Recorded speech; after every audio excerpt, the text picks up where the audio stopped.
Hey, what's going on, guys? It's Lance here, and today I'm going to chat with you about why trying to lose weight too quickly can and will be the death for your metabolism.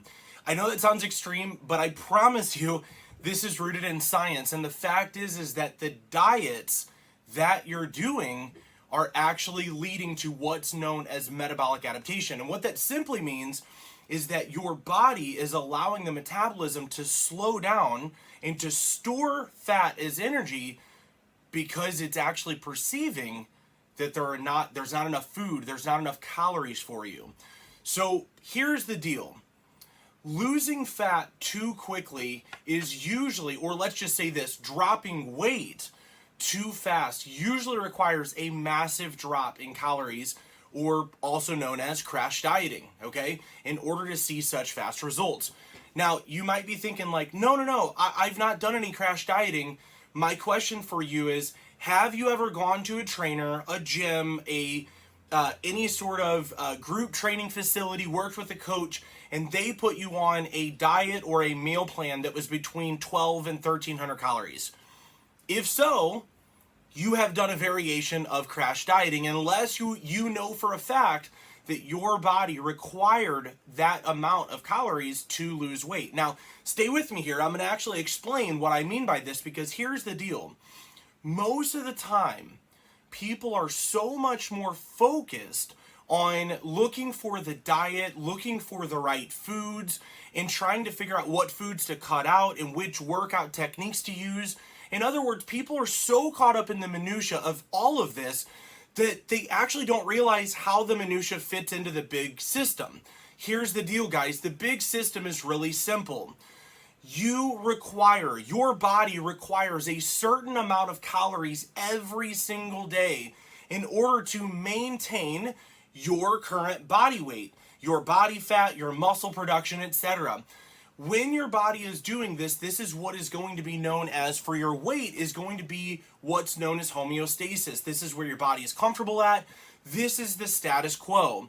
Now, when you start actually reducing calories, whether by cutting out carbs, whether by simply cutting out sugars, or just reducing an equal amount of calories across your macronutrients, like what we teach our clients to do, the fact is that simply by reducing calories, you're going to notice that you are losing body fat. So with that being said, if somebody drops significantly more than what they need to, for example, if my total energy expenditure each day is, let's say, 2,500, which mine is actually way higher than that, 2,500, let's say that you're a 200-pound male and your body is 2,500 approximately calories it takes to maintain your body weight. If I put you at 1,200 calories, you're going to lose weight fast, very, very fast. But at what cost? Here's the cost.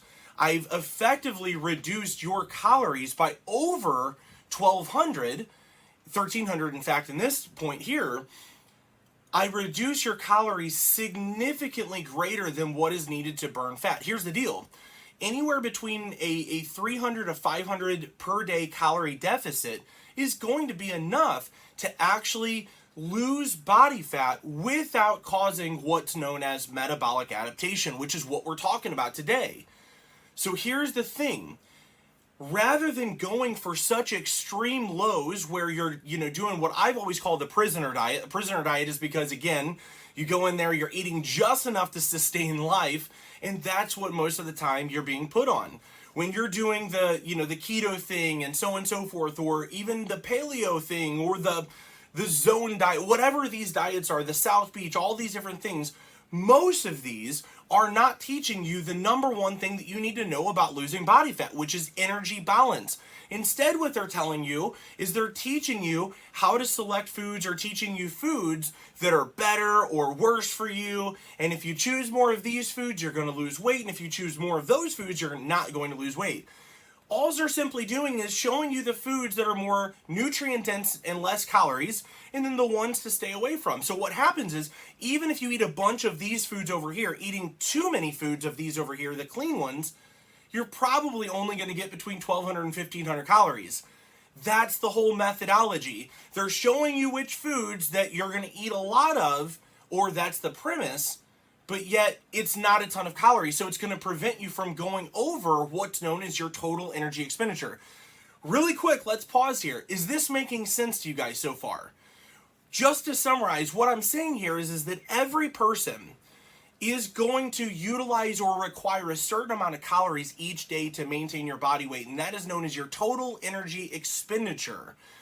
That amount of calories is what it takes to feed your system adequately to balance out your weight. If I reduce you by about 500 calories of that, you're going to start losing body fat.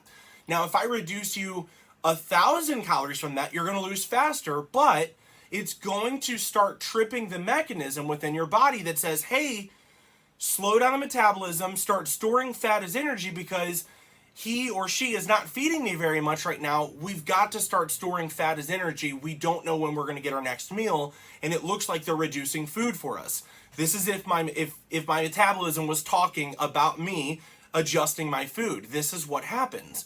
Let me know in the comments below. Are you with me here? Stay with me. Let me know if you have questions. I want you to get this because getting this will change your life forever like it's changed my clients. Understanding that it's not about the perfect workout or the perfect diet.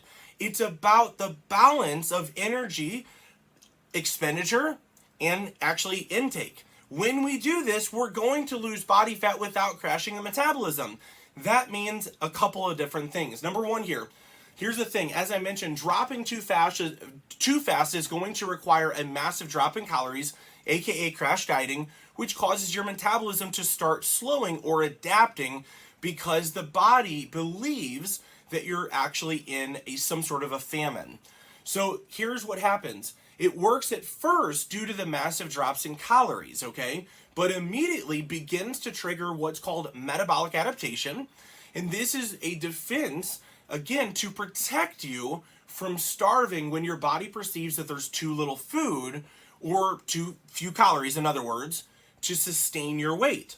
So now what we have here, when this happens, a couple things tend to occur, but the very first one is when you go back to what we deem as normal eating after the diet, here's what tends to happen. Very first thing is, you were eating, let's say, 2,500 calories before and you were stuck at your body weight.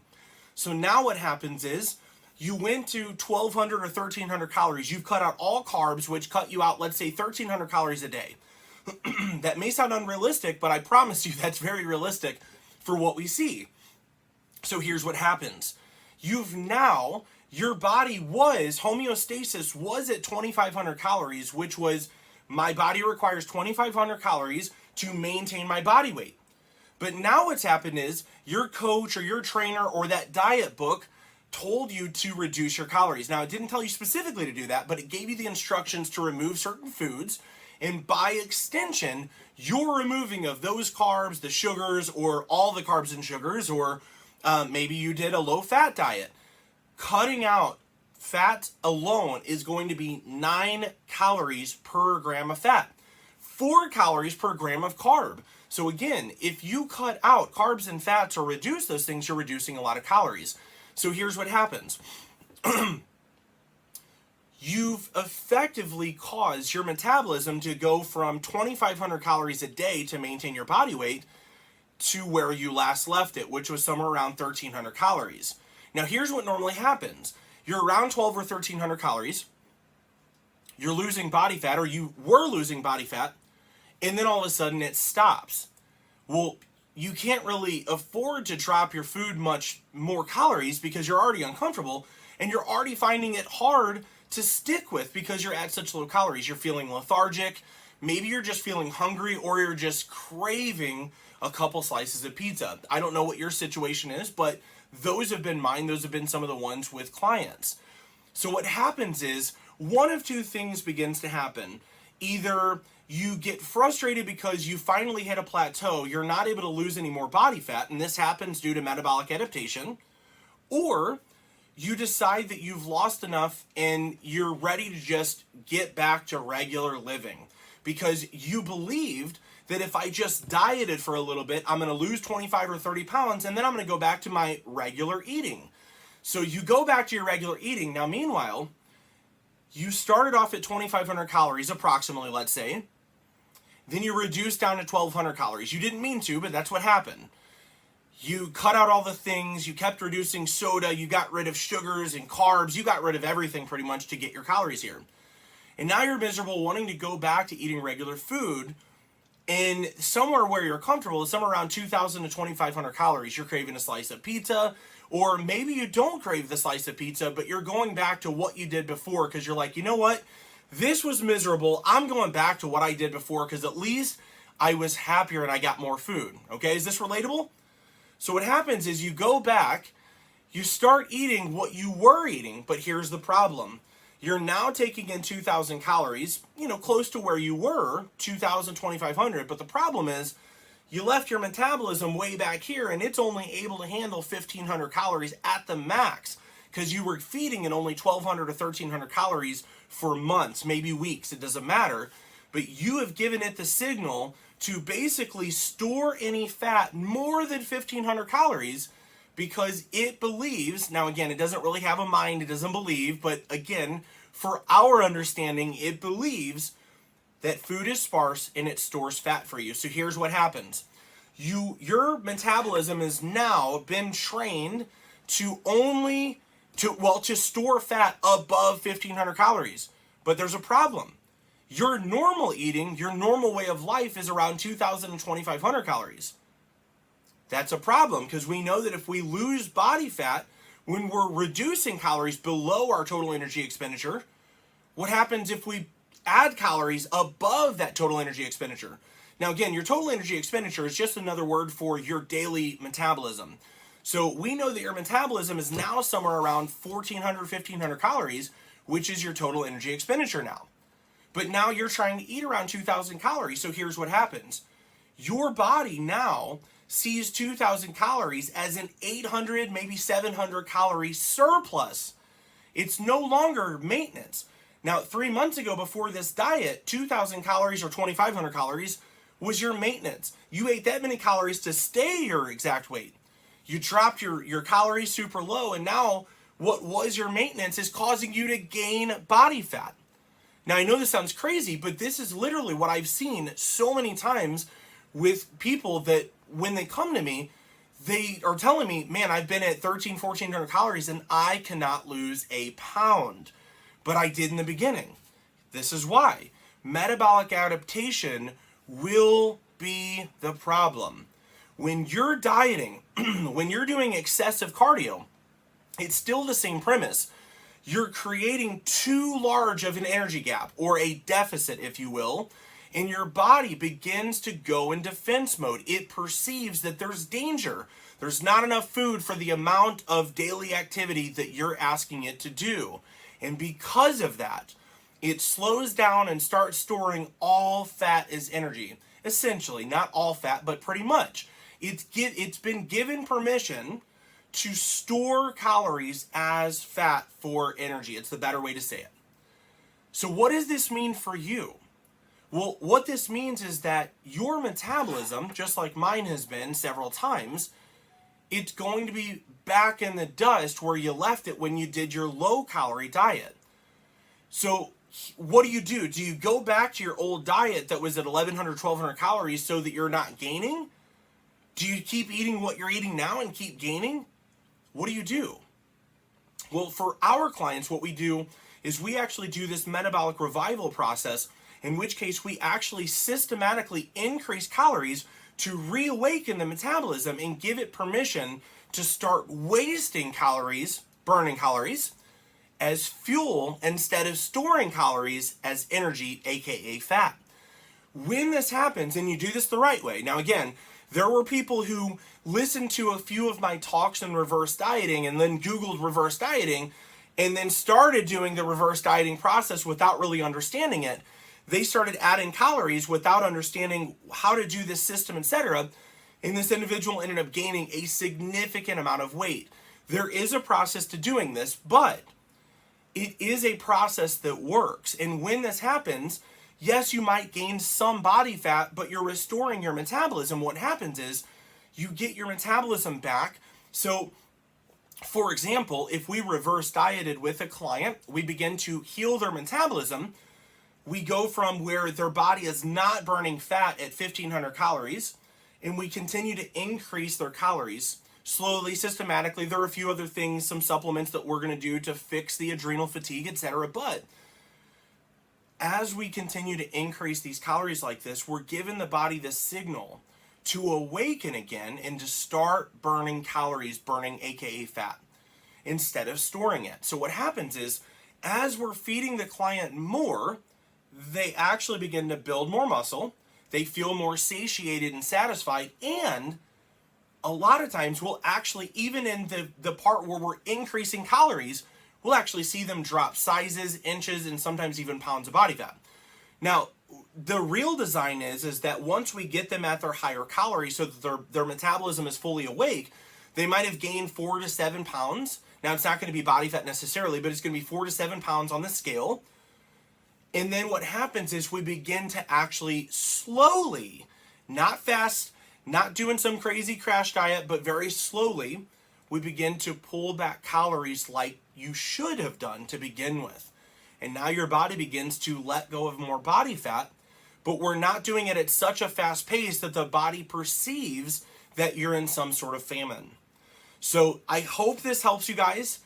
This is what we do with clients, and it works. Is it the fastest method? Well, I'm going to go out on a limb and say, yes, it's the fastest method if you want to actually do it the healthy way and protect your metabolism. Yes, it's by far the fastest method. Going faster than this is what's going to risk your metabolism. And guys, if you're watching this and you have a metabolism that you perceive as slower, and here's how you know. If what you used to do is not working anymore to lose the same body fat, your metabolism is adapted most likely. It's something that can be fixed, but it's not going to fix itself. So if you want to actually learn a little bit more about this process, then comment below with "Fix My Metabolism," and I will send you my $97 metabolism web class replay completely for free. I want everybody to understand this stuff. I want you to understand that there is nothing special about a diet. The diet should be wrapped around your lifestyle and the understanding of energy balance so that you're losing body fat without crashing your metabolism. And so that you're not feeling so deprived that you're daydreaming constantly about pizza slices and ice cream because you don't enjoy the food that you're eating. This is another reason that people don't last or stick with their actual weight loss program. If that's you and you want to know how to do it the right way, I would highly suggest checking out my metabolic web class. Again, it was $97. Originally it was $300. We made it $97 that it goes live for, and for this time I want to give it to you completely for free because I want you to watch this. It's going to change your life. So let me know below, comment #FixMyMetabolism, and we'll send it over to you. Thank you so much for watching. I truly, truly hope that this was more than just information for you, that you took this, that you will let it actually change your paradigm, and that you will actually start taking steps in the right direction. That's my hope. So let me know if this was at all valuable for you in the